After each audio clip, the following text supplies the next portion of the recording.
kepada koordinator meja mohon diatur. Kalau agak selang goyor ibu-ibunya diatur. Dengan hormat diatur ya.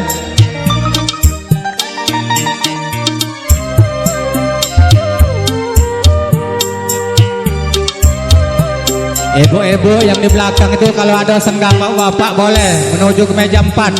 Ibu-ibu yang di belakang kami atur ya. Sunyi dari ujian, lenyap rasa duga kebiasaannya, begitulah tiada putusnya.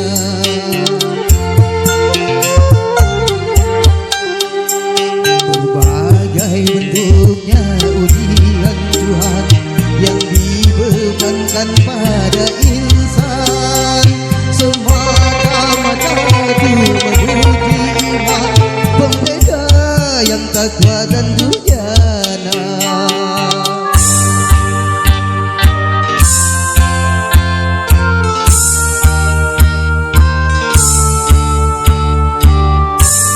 Kepada adik-adik yang bantu meja tolong diperhatikan, jangan sampai lauk pauknya ada yang kosong. Cepat ambil serap.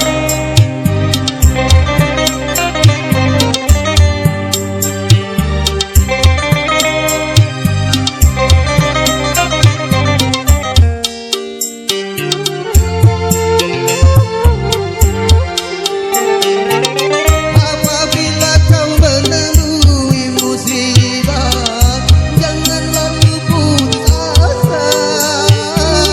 Bunuh diri itu bukan satu cara mengatasi masalah, bahkan suatu dosa.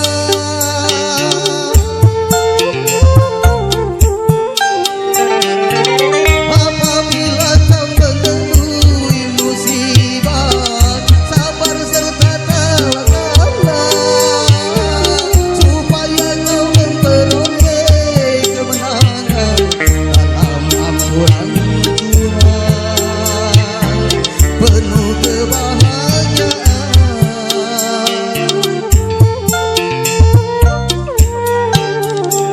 Cari lamanya langit itu gelap, satu saat kan cerah juga.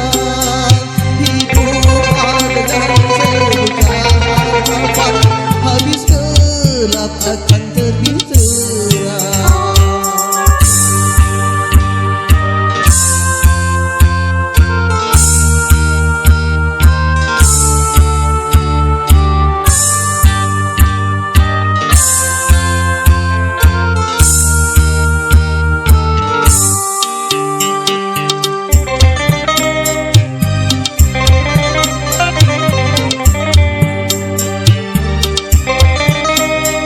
Sekali lagi kepada adik-adik yang memandu meja, tolong diperhatikan lauk pauknya, jangan sampai kosong.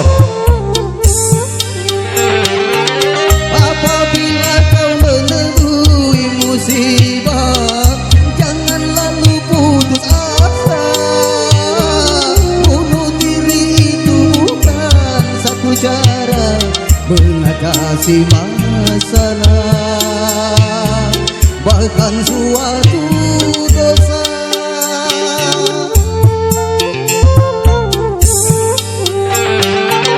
Apabila kau menemui musibah, sabar serta tawakal, supaya kau memperoleh kemenangan dalam ampunan Tuhan, penuh kebahagiaan.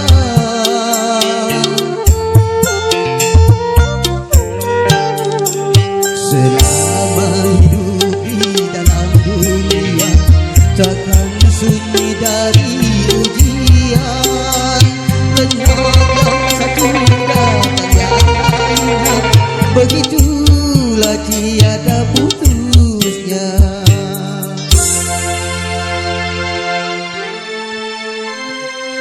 Oke, terima kasih. Iya. Sekali lagi kami beritakan kembali ke MC.